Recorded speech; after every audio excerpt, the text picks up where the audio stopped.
My son splashed hot coffee on me, shouting, "You're too old to answer me," and laughed, waiting for my helplessness. But I calmly wiped my face, reached into my pocket, and took out something that made him scream in horror. He definitely didn't expect that turn of events. Before we continue, please subscribe to the channel and let us know where you're listening in the comments. The $50,000 figure hit me like a slap. Then Lester corrected himself. 500,000. $500,000 for his latest scheme. Dad, I need 500K. This is an investment in the future. His voice carried that familiar edge of entitlement as he paced across my living room, designer shoes clicking against the hardwood. Martha and I had refinished 20 years ago. I remained seated in my leather armchair by the fireplace, the biography of Churchill still open in my lap. At 72, I'd learned the value of measured responses. Son, I don't have that kind of liquid cash available. Lester stopped mid-stride, his angular face twisting with frustration. He ran fingers through his thinning hair, inherited from my side, though he'd never acknowledge it. What do you mean you don't have it?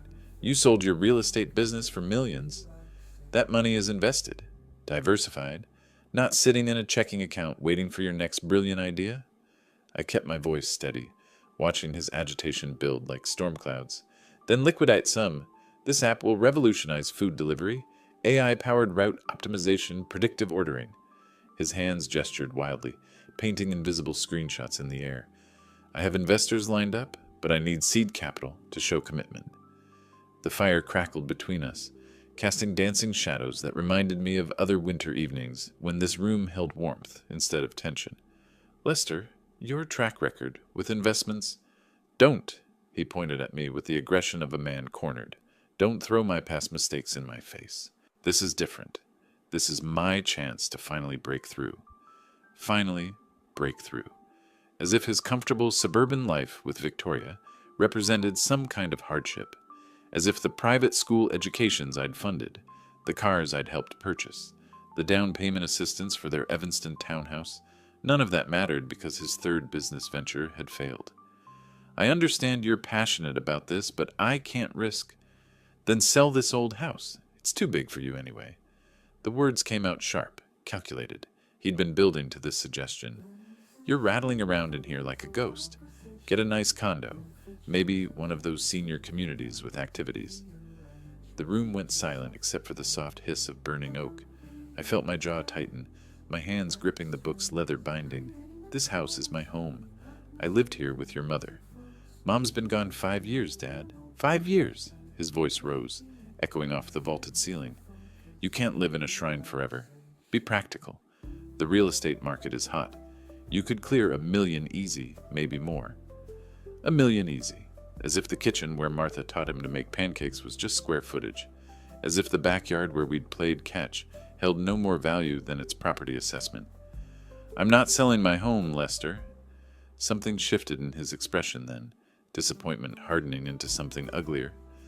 You're too old and stubborn to understand modern business. While you're sitting here clutching your memories, real opportunities are passing by. He grabbed his coat from the sofa, movements sharp with barely controlled anger. Victoria was right. You've become impossible to reason with. The front door slammed with enough force to rattle the picture frames on the mantel. Through the bay window, I watched his BMW's headlights sweep across the snow-covered driveway before disappearing into the January night. I sat there listening to the house settle around me, the fire's warmth unable to chase away the chill his words had left behind. The clock on the mantel ticked past 8:30, marking the end of what I'd hoped might be a pleasant father-son visit. Instead, I'd seen something in Lester I'd been trying to ignore for months, the cold calculation of a man who viewed his own father as nothing more than an obstacle to his ambitions. The biography slipped from my lap as I leaned back in the chair, suddenly feeling every one of my 72 years. The empty whiskey glass sat on the side table where I'd left it, amber residue catching the dying firelight. My legs felt heavy as I pushed myself up from the armchair, joints protesting the movement. The house seemed larger in the aftermath of Lester's departure, rooms stretching into shadows that hadn't existed an hour before. I made my way to the library, switching on the brass reading lamp Martha had given me for our 20th anniversary. The yellow glow warmed the oak shelves lined with first editions and family photographs. This room had always been my sanctuary, the place where important decisions were made, where I'd planned business strategies and pondered life's complexities. The photo album rested on its usual shelf, thick with memories and bound in worn leather that had softened with years of handling. I pulled it down carefully, feeling its familiar weight, and settled into the burgundy reading chair by the window. The first page opened to Lester at age 3, gap-toothed and grinning as he took his first wobbly steps across this very library floor. Martha's handwriting in white ink below. March 15th, 1993. Our boy is walking. I could almost hear her delighted laughter echoing in the room. I turned the page slowly, reverently. Lester at 5, straddling his first bicycle in the driveway, my steadying hand barely visible at the bike's edge. He'd been so determined to ride without training wheels, tears of frustration turning to squeals of joy when he finally found his balance. "Daddy, I want to be just like you." The memory of his voice, clear and admiring, seemed to whisper from the photograph. My fingers traced the edge of another picture, our fishing trip to Lake Geneva when he was 12. He'd caught his first bass that day, holding it up with pride while I beamed behind him. We'd spent hours on that boat, talking about everything and nothing, the kind of easy conversation that flows between fathers and sons when the world feels perfectly aligned. The scotch I'd poured sat untouched on the side table as I continued through the pages. High school graduation, Lester in his cap and gown, class salutatorian. College acceptance letter celebration at Romano's, his favorite restaurant then. His first job offer, the pride in his eyes when he'd called to share the news. When had it changed? When had that bright-eyed boy who'd wanted to be just like his father transformed into the man who'd stood in my living room tonight, viewing me as nothing more than a source of funding? I found the wedding photos near the back, Lester handsome in his black tuxedo, Victoria radiant in white silk. Even then I'd sensed something calculating in her smile, though I'd dismissed it as pre-wedding nerves. Martha had whispered during the reception, "She'll be good for him, Eldon. She'll help him focus." Focus? Yes, Victoria had certainly helped him focus on money, status, and what his inheritance might buy them. The pages grew heavier as I flipped through recent years. Fewer photos, shorter visits, conversations that revolved increasingly around financial markets and investment opportunities, rather than family and shared memories. When had I become the bank of Dad, rather than simply Dad? I closed the album gently, but couldn't bring myself to return it to the shelf. Instead, I held it against my chest, feeling the weight of all those captured moments, all that love and hope and promise that seemed to have evaporated somewhere between childhood dreams and adult realities. The clock chimed 10:30, its brass pendulum catching the lamplight as it swung back and forth with mechanical precision. Outside, snow continued to fall, blanketing the garden where Martha and I had planted roses, where we dreamed of watching grandchildren play someday. Where did I go wrong? When did my boy become this stranger who saw my home as merely an asset to be liquidated? I poured 2 fingers of Macallan into my glass, the amber liquid catching the light like liquid gold. The scotch burned slightly going down, warming me from the inside as I sat surrounded by the ghosts of better times, wondering if the son I'd raised with such love and hope still existed somewhere beneath the man who'd walked out my door tonight. Morning light filtered through the kitchen windows, casting long shadows across the hardwood floor as I measured coffee grounds with the precision of a chemist. The familiar ritual of grinding, measuring, and brewing had become my anchor in the hours since sleep had finally claimed me around 2 a.m. The coffee maker gurgled to life while I stood at the window, watching cardinals pick at the seed I'd scattered yesterday. Snow covered the birdbath Martha had positioned just so, creating what she'd called a winter postcard view from our breakfast nook. Steam rose from my mug as I sat at the kitchen table, the same spot where I'd eaten thousands of meals, read countless newspapers, and made some of the most important decisions of my life. This morning felt different, though, charged with the clarity that sometimes follows a sleepless night of painful reflection. When exactly had Lester changed? The question had circled through my mind like a persistent fly, demanding attention. The wedding, That's when it started. I could see it now with the brutal honesty that only comes with distance and disappointment. Those first months after the honeymoon, when Victoria's influence began reshaping my son's priorities, like water wearing away stone. Subtle at first, missed Sunday dinners because of previous commitments, phone calls that grew shorter and more perfunctory. Dad, you don't understand the modern world. His words from last Christmas dinner echoed in my memory. Victoria had smiled approvingly when he'd said it, her manicured fingers resting possessively on his arm. I walked to the oak secretary desk Martha had inherited from her grandmother, pulling open the bottom drawer where I kept old correspondence. Lester's letters from college lay bundled in a shoebox, tied with the blue ribbon Martha had used to organize everything in our house. His handwriting had been careful then, eager. Dear Dad, thank you for the tuition check. I know you're sacrificing for my education, and I promise to make you proud. I can't wait to work alongside you in the business someday. Work alongside me. When had that dream died? When had partnership become replacement, then dismissal? The transformation hadn't been sudden. It had been a gradual erosion of respect and affection, carefully cultivated by a woman who saw my accumulated wealth as her future security. Victoria's complaints about my interference in their marriage, her suggestions that I was too involved in Lester's business decisions, her gentle but persistent campaign to position me as an obstacle rather than an asset. The coffee had grown cold in my cup, but I hardly noticed. Pieces of a puzzle I'd been too willfully blind to see were finally clicking into place. The increasingly rare phone calls that came only when financial assistance was needed. The birthday visits that felt obligatory rather than loving. The way Lester's eyes had grown calculating when he looked at me, as if appraising inventory rather than greeting his father. When did money become more important than love? The kitchen clock showed nearly 9 a.m. Somewhere across town, Lester and Victoria were probably planning their next approach, discussing strategies to convince the stubborn old man to liquidate his assets for their benefit. The thought should have hurt more than it did, but instead I felt something unexpected settling in my chest, a cold, hard determination I hadn't experienced since my early days in real estate, when competitors had underestimated the quiet man with the careful smile. I'd built an empire through patience and strategic thinking. I'd outlasted flashier developers and weathered market crashes that had destroyed men half my age. Perhaps it was time to remind my son that his father hadn't accumulated wealth by being anyone's fool. The phone rang, startling me from my thoughts. The caller ID showed Lester's number, and for a moment I considered letting it go to voicemail.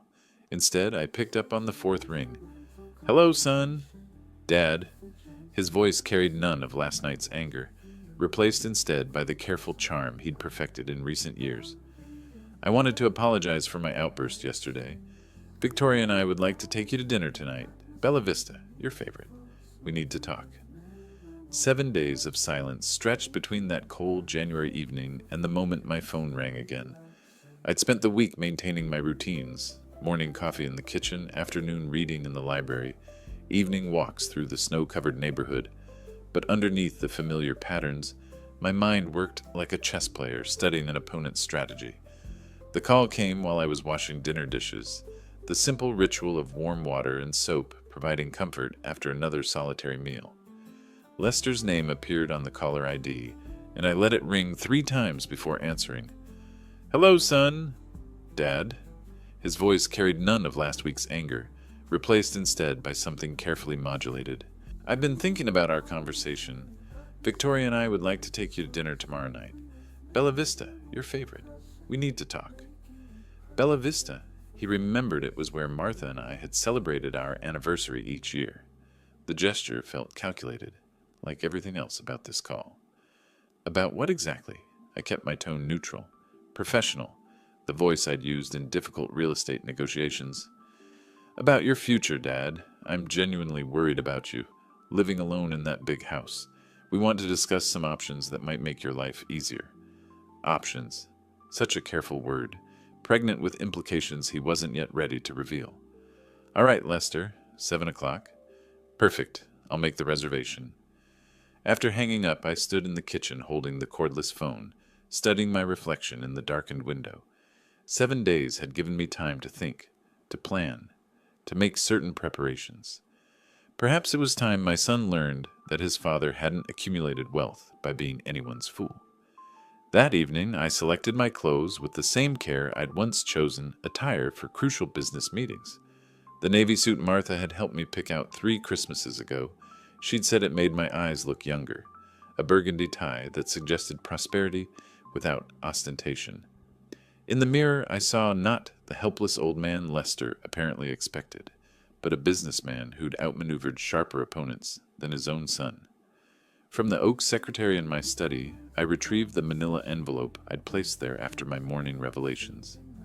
Inside, documents I'd had prepared by my attorney, plus something else, something that would remind everyone present just how much they stood to lose by underestimating me. The taxi arrived promptly at 6:30.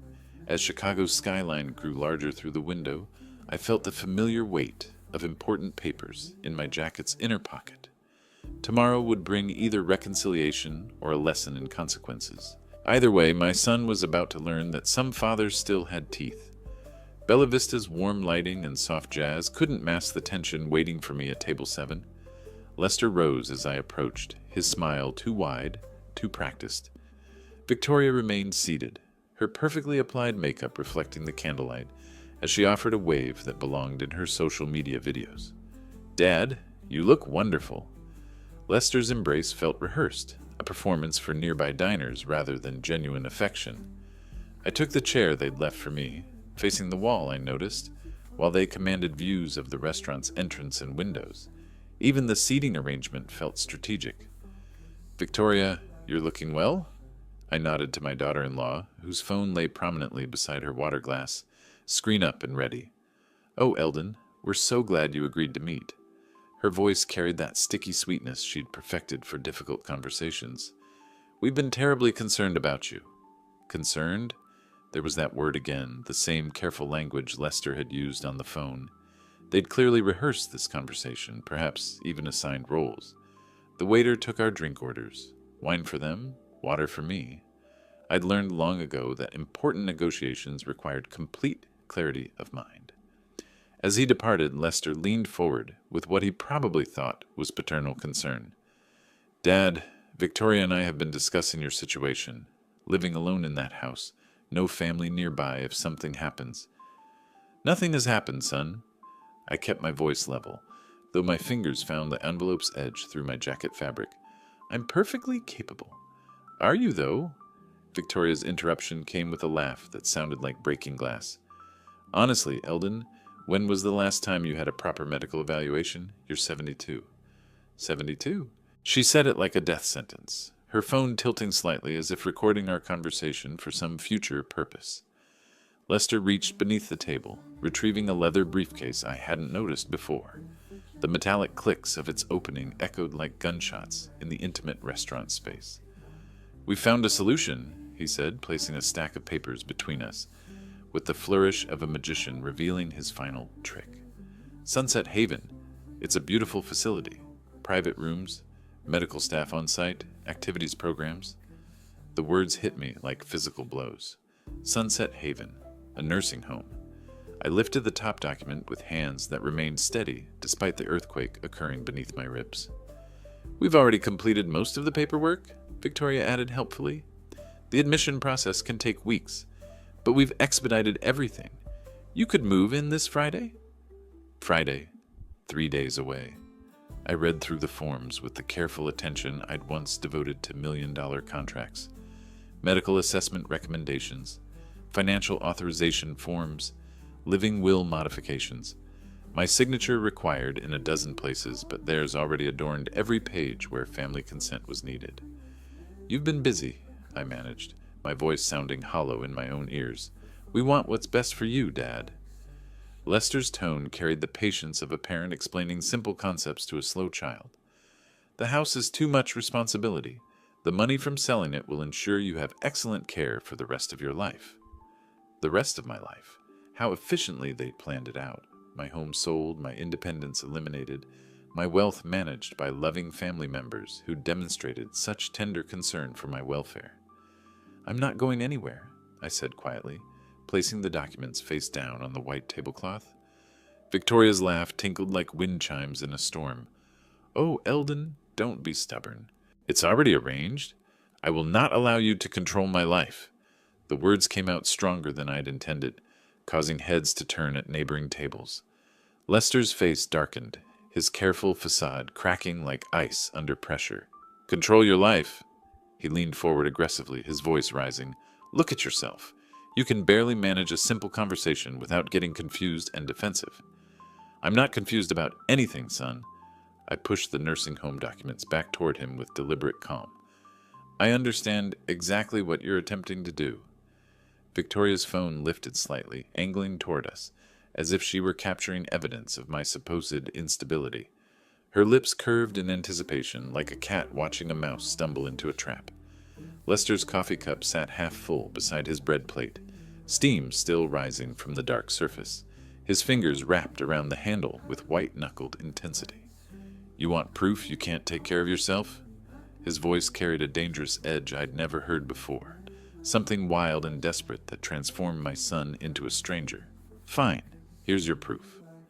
The coffee cup moved in slow motion, Lester's arm rising with theatrical precision. The hot liquid arced through the restaurant's warm air, catching the candlelight like a brown rainbow before splashing across my face and chest. The heat hit first, not scalding but sharp enough to make me flinch involuntarily.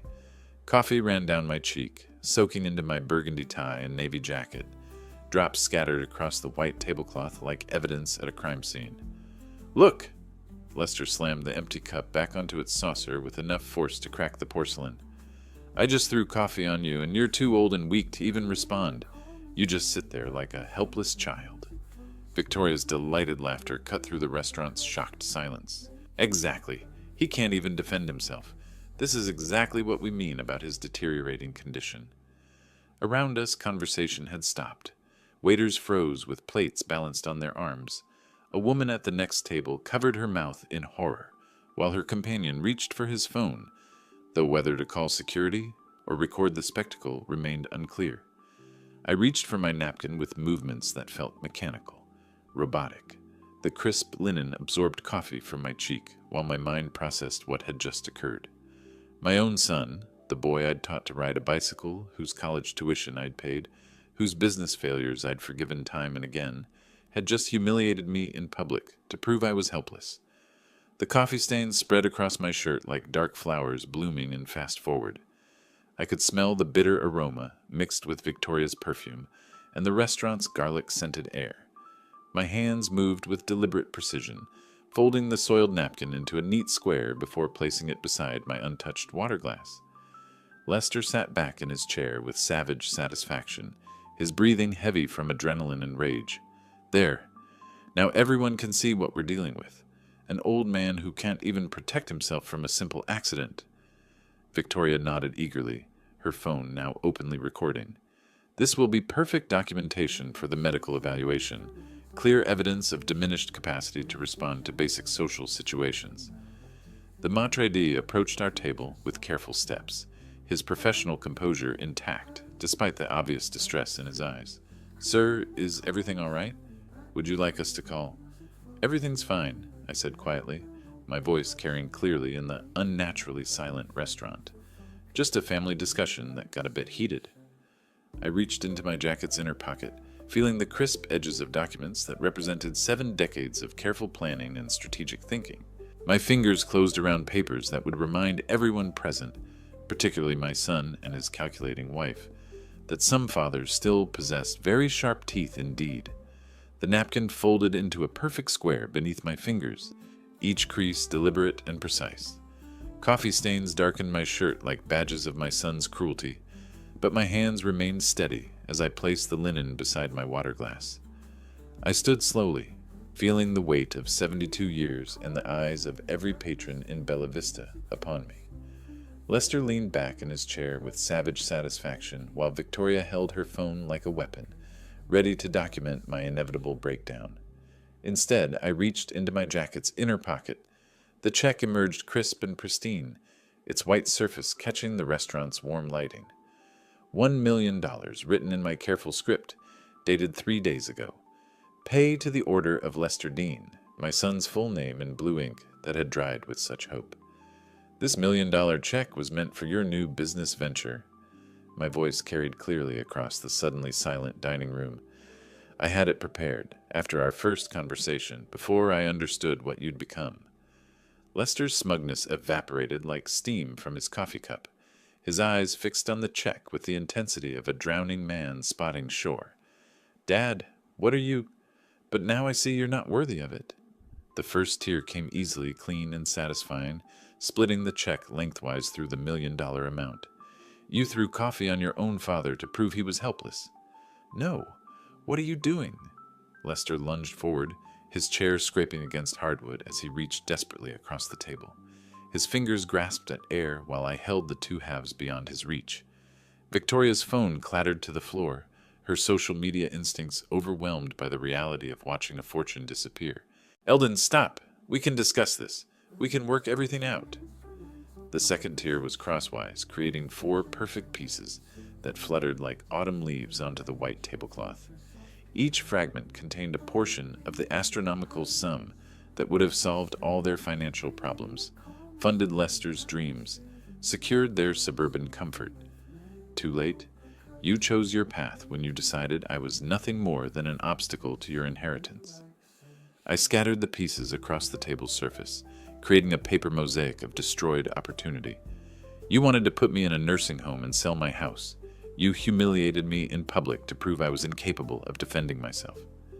Lester's hands scrambled among the check fragments, like a child trying to reassemble a shattered toy. We can tape it back together. Banks will honor reconstructed checks with proper documentation. Banks don't honor checks that never existed. I brushed a final coffee droplet from my cheek with quiet dignity. Goodbye, son. The maitre d' stepped aside as I walked toward the exit, my stride steady despite the evening's revelations. Behind me, I heard Victoria's sharp whisper and Lester's desperate calculations, already plotting their next move in a war they'd started but couldn't win. The Chicago night air felt clean against my face as I stepped onto the sidewalk, leaving behind not just a restaurant, but a relationship that had died the moment my son chose greed over love. In my jacket pocket, the real documents remained safely tucked away, papers that would ensure this evening's lesson was only the beginning of their education. Some fathers raise their children with gentle guidance. Others must teach harder lessons about respect, dignity, and the consequences of betraying family trust. My son's real education was just beginning. March arrived with the promise of spring, though winter's chills still lingered in Chicago's morning air. 3 weeks had passed since the restaurant incident, 3 weeks of relative quiet that felt like the calm before a storm I knew was coming. I was tending to my morning coffee ritual when the doorbell rang. Through the peephole, I saw Mrs. Henderson from 2 houses down, clutching her mail with the purposeful stance of someone bearing news. Good morning, Eldon. Her smile carried that peculiar mix of concern and curiosity that signals neighborhood gossip.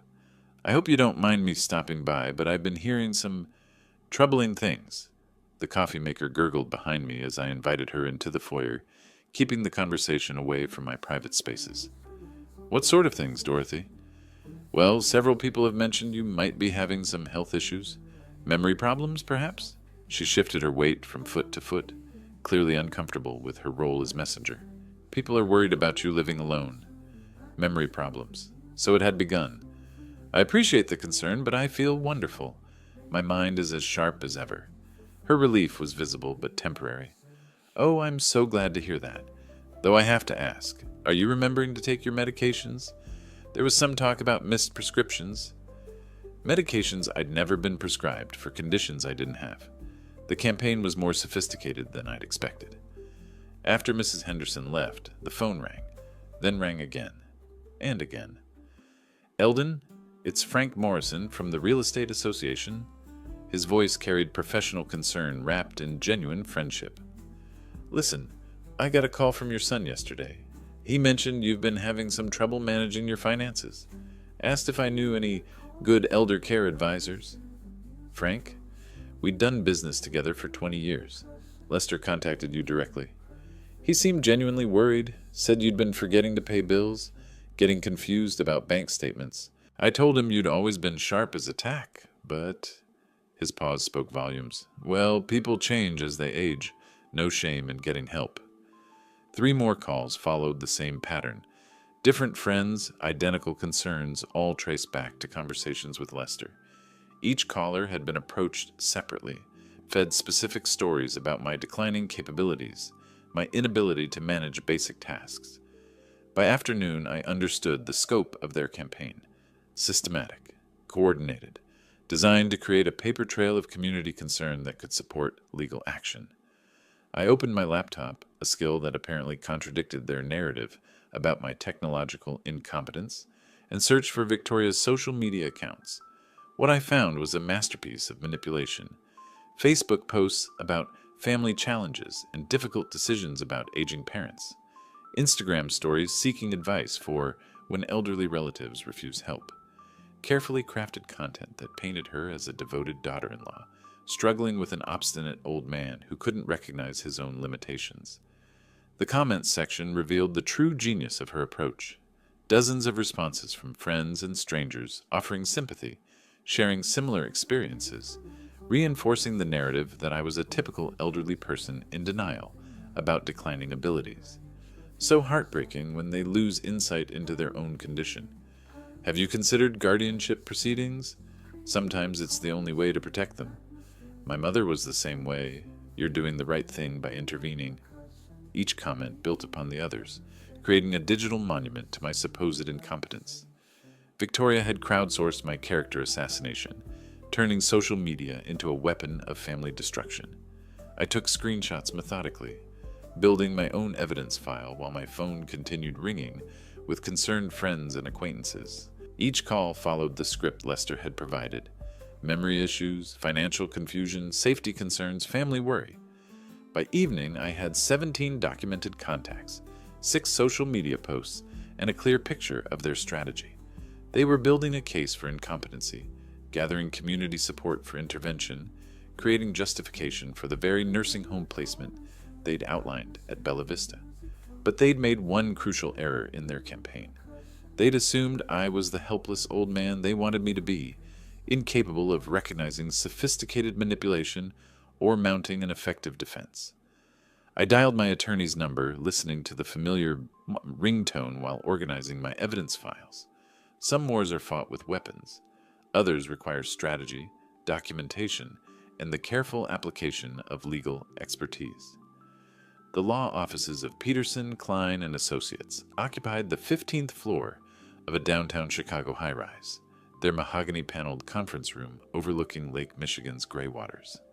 I spread my documentation across the polished table while my attorney, Sarah Peterson, reviewed each piece with professional precision. Elder abuse statutes are quite clear, Eldon. She adjusted her reading glasses, examining Victoria's social media screenshots. Defamation, harassment, attempted financial exploitation, they've created an impressive case against themselves. The irony wasn't lost on me. While Lester and Victoria plotted my legal downfall, they'd been documenting their own crimes, but they weren't finished yet. That afternoon, I received a call from Citizens Bank's security department. Mr. Dean, this is regarding your son's visit yesterday. He claimed you were suffering from dementia and attempted to access your accounts as your caregiver. Lester had moved beyond gossip into concrete action, testing whether his public narrative could override bank security protocols. The attempt had failed. My accounts remained secure behind layers of protection I'd established decades ago, but it revealed the escalation of their campaign. 2 days later, a social worker knocked on my door. Mr. Dean, I'm Jennifer Walsh from Chicago Department of Aging Services. We've received reports of concern about your welfare. She was younger than Victoria, professionally dressed, carrying a tablet, and the air of someone accustomed to difficult home visits. I invited her in, recognizing this as another battlefield in my son's war. The reports suggest possible cognitive decline, medication management issues, and family concerns about your safety living alone. Her tone was neutral, clinical. I'm here to conduct a welfare assessment. For the next 2 hours, she tested everything: memory recall, problem-solving abilities, financial management skills, medication knowledge, home safety awareness. I performed each task with the competence of a man who'd run multiple businesses and managed complex real estate portfolios for 4 decades.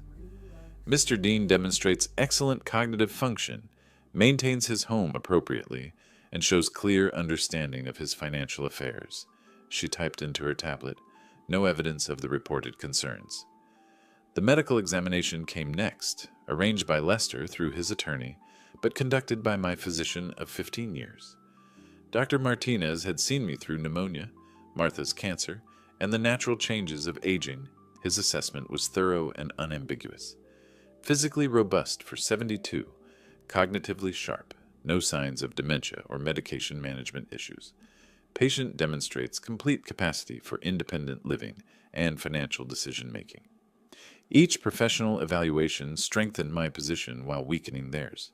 But Victoria's social media campaign intensified in response, her posts growing more dramatic as reality contradicted their narrative. Heartbroken by failed intervention today, when elderly relatives manipulate professionals, families feel helpless. Elder care, family, struggles. Another setback in getting Dad the help he needs. The system fails when seniors present well during evaluations but struggle in daily life, seeking advice from others who face similar challenges. She was spinning their defeats as evidence of the system's failure to protect vulnerable elderly people, maintaining her victim narrative while escalating public pressure. Meanwhile, Lester visited 3 different attorneys, seeking someone willing to file guardianship proceedings with insufficient evidence. Each consultation cost him money he couldn't afford while producing the same result. No competent lawyer would take a case this week, but failure only made them more dangerous.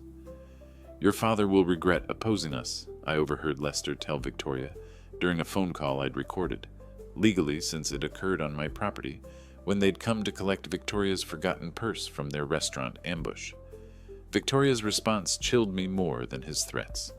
Social media is just the beginning. If legal channels won't work, we'll find other ways to make his life impossible. I sat in my library that evening, surrounded by documentation of their failed attacks and growing threats. Professional evaluations proved my competence. Legal consultations confirmed their case's weakness. Financial institutions protected my assets. Yet something in Victoria's voice suggested they were preparing to abandon legal pretense entirely. I opened my safe one more time, retrieving documents I'd hoped never to use. If they wanted to escalate beyond law and reason, they would discover that some old men had sharper teeth than their aging appearance suggested. The real war was about to begin. The mahogany conference table at Peterson, Klein & Associates gleamed under the afternoon sun streaming through downtown Chicago's towering windows. I spread my carefully organized files across its polished surface, while Sarah Peterson reviewed each document with the methodical precision that had earned her reputation as the city's premier elder law attorney. "Are you absolutely certain about this decision, Mr. Dean?" She looked up from the draft will modifications, her reading glasses reflecting the afternoon light. "Complete disinheritance is irreversible once properly executed." "Absolutely certain." I straightened the papers with deliberate care. "My son has demonstrated his true character through months of systematic harassment. These documents prove it." She nodded, turning to the evidence file I'd compiled. Screenshots of Victoria's defamatory social media posts, audio transcripts of Lester's threatening phone calls, witness statements from neighbors about their intimidation campaign, medical and social service reports confirming my complete competency. "This harassment documentation is comprehensive," she murmured, scanning through bank security reports about Lester's attempted account access. "Combined with the failed guardianship attempts, you have a strong case for justifiable disinheritance." 2 hours later, I signed the new will with 2 witnesses present, watching my son's name disappear from my estate in favor of the Chicago Children's Education Foundation, the Elder Care Advocacy Group, and the Harold Washington Library Improvement Fund, organizations that would use my wealth to help people rather than exploit them. The documents felt heavier in my briefcase as I returned home, carrying the weight of 72 years of accumulated wisdom and the bitter knowledge that some children grow into strangers who wear familiar faces. That evening, I dialed Lester's number from my study, the same room where I'd once planned his college education and dreamed of working alongside him in the family business. "Dad?" His voice carried cautious hope, probably wondering if months of legal failures had finally broken my resistance. "Son, I've been thinking about everything that's happened between us." I kept my tone carefully measured, neither hostile nor warm. "I want to discuss our future together, all of it." "Finally!" Relief flooded his response. "I knew you'd come to your senses eventually, old man. Victoria said you were just being stubborn, but I told her you'd see reason." Old man. Even in what he believed was victory, he couldn't resist the casual cruelty that had become his trademark. "I have a surprise for you," I continued, opening my briefcase to check that the new will copies were ready. "Let's meet tomorrow evening at Bella Vista, 7 o'clock. I want to settle everything between us once and for all." "Bella Vista? That's perfect, Dad. Same place where we had our misunderstanding. Very symbolic." Misunderstanding. His euphemism for throwing coffee in my face while attempting to force me into a nursing home. "Bring Victoria," I added. "She should hear what I have to say." After hanging up, I sat in the gathering dusk, surrounded by the books and memories that had sustained me through months of family warfare. Tomorrow night would end this conflict permanently, but unlike my son's crude attacks, my resolution would be built on law, documentation, and the kind of strategic thinking that had made me successful long before he was born. I opened the safe one final time, retrieving the envelope that contained not just legal documents, but the crystallized essence of a father's disappointment transformed into decisive action.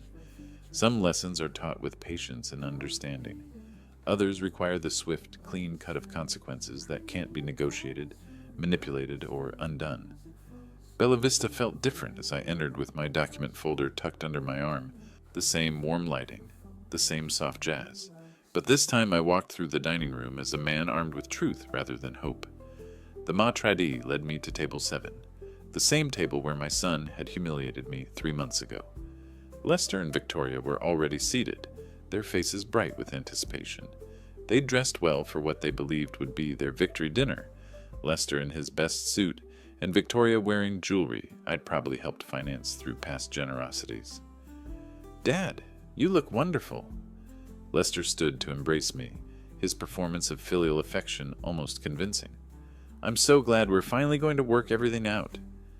Victoria beamed beside him, her phone discreetly positioned for what she undoubtedly planned to document as their triumph over the stubborn old man.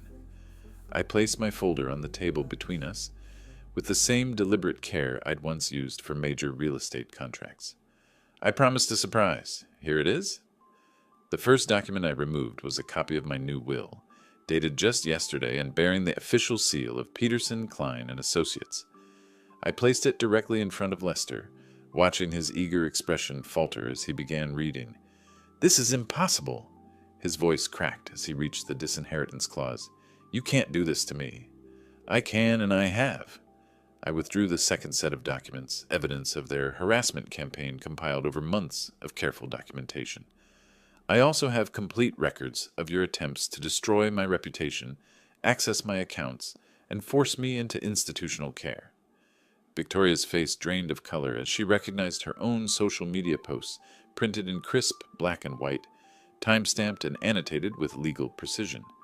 The careful cultivation of community sympathy, the false claims about my mental state, the coordination with Lester's manipulation, all laid bare in professional documentation. "We'll challenge this in court," she shrieked, loud enough to turn heads at neighboring tables. "You're clearly not competent to make these decisions." I smiled for the first time that evening, opening the folder's final section. Using what evidence? These medical evaluations confirming my complete competency? These social service reports clearing me of all concerns? Or perhaps these bank security records showing Lester's failed attempts at financial fraud? Each document landed on the table like a nail in their coffin. Professional assessments from doctors, social workers, and attorneys, audio transcripts of Lester's threatening phone calls, screenshots of Victoria's defamatory posts with legal analysis of their libelous content. Lester grabbed the will copy, scanning desperately for loopholes that didn't exist. The Chicago Children's Education Foundation, the elder care advocacy group. You're giving everything to strangers instead of your own son. I'm giving my wealth to organizations that help people rather than exploit them. I leaned back in my chair, feeling lighter than I had in months. Organizations that understand the difference between care and manipulation. Victoria's composure shattered completely. This is insane. We were your family. We were trying to help you. By attempting to have me declared incompetent, by spreading lies about my mental state, by trying to force me into a nursing home to steal my house. I gathered the documents methodically, my voice never rising above conversational level. Help usually doesn't involve public humiliation and financial fraud. The evidence was overwhelming and irrefutable. Months of systematic harassment documented with the precision of a successful businessman who'd learned to protect himself from exactly this kind of predatory behavior. Lester's face cycled through shock, denial, anger, and finally a desperate bargaining that would have been pathetic if it weren't so calculating. Dad, please. We can fix this. I'll change. Victoria will apologize. We'll prove we deserve. You've already proven what you deserve. I stood, leaving the documents scattered across the table like debris from their demolished dreams. Goodbye, Lester. Goodbye, Victoria. The last thing I heard as I walked away was Victoria's hysterical sobbing and Lester's frantic whispers about lawyers and appeals, the death throes of greed disguised as family love. Outside, Chicago's spring air felt clean and full of possibility. 3 months later, I sat in the children's section of the Harold Washington Library, surrounded by a circle of eager young faces as I turned the pages of Where the Wild Things Are. June sunshine streamed through tall windows, warming the reading corner where I'd become a regular volunteer. Mr. Dean, will you read us another story? Asked Sophie, a 6-year-old with pigtails and gap-toothed enthusiasm. Of course, sweetheart. Which one would you like? The children's excitement was infectious, their genuine affection a balm for wounds I hadn't realized needed healing. These weekly reading sessions had become the highlight of my week, proof that some relationships could be built on joy rather than obligation. After the children were collected by their parents, I walked 3 blocks to Romano's Cafe, where my Tuesday lunch group was already assembled. Frank Morrison waved me over to our usual table by the window. Eldon, you look better every time I see you. Margaret Chen, a retired teacher, smiled warmly as I joined them. Retirement suits you. Freedom suits me, I corrected gently, settling into my chair with the contentment of a man who'd finally learned the difference. We discussed books, gardening, and the upcoming library fundraiser, where my donation would fund a new children's reading program. Simple conversations between people who enjoyed each other's company without hidden agendas or financial calculations. That afternoon, I worked in my garden, tending the tomatoes and roses that Martha had planted years ago. The house felt alive again, filled with friends who stopped by for coffee and neighbors who borrowed books from my extensive library. The same rooms that had echoed with loneliness now hummed with genuine human connection. Inside, I found a stack of letters waiting on my desk. Thank you notes from the charitable organizations that had received my donations, each one detailing how the money was being used. Scholarships for underprivileged children, medical research funding, elder care advocacy programs that protected vulnerable seniors from exactly the kind of exploitation Lester and Victoria had attempted. One letter particularly caught my attention, from a young woman whose college tuition had been covered by the Education Foundation. Her gratitude was honest and specific, describing how the scholarship had changed her family's entire trajectory. This was legacy, not the entitled inheritance my son had demanded, but real impact on lives that needed hope rather than handouts. As evening approached, I sat in my library with a cup of tea and the latest biography I'd been enjoying. The phone remained blissfully quiet. No desperate calls from Lester begging for reconciliation. No threats from Victoria about legal challenges that would never materialize. Just peaceful silence broken only by the gentle tick of the mantel clock and the rustle of turning pages. Through the window, I could see Mrs. Henderson tending her roses next door. She waved when she spotted me, the simple gesture of a neighbor who'd become a friend after the toxic family drama had ended. Community connections built on mutual respect rather than blood obligation. The documents in my safe remained untouched. legal protections I'd never need to access because the threat they'd been designed to counter had eliminated itself through its own greed and cruelty. Sometimes the best victories were the quiet ones, where justice emerged naturally from the choices people made, rather than the punishments they received. I'd spent 72 years learning that family meant more than genetics, that love required respect to survive, and that some relationships were too toxic to salvage, regardless of their history. The hardest lesson had been discovering that protecting yourself from exploitation sometimes meant accepting the loss of people you'd once treasured. But in releasing that poisoned connection, I'd found space for relationships that nourished rather than drained, friends who appreciated rather than calculated, and a community that valued contribution over inheritance. The summer evenings stretched ahead, full of quiet pleasures and genuine peace, the kind of contentment that money couldn't buy but wisdom could create. If you like this story, please like this video, subscribe to the channel, and share your impressions of this story in the comments. To listen to the next story, click on the box on the left. Thank you for watching.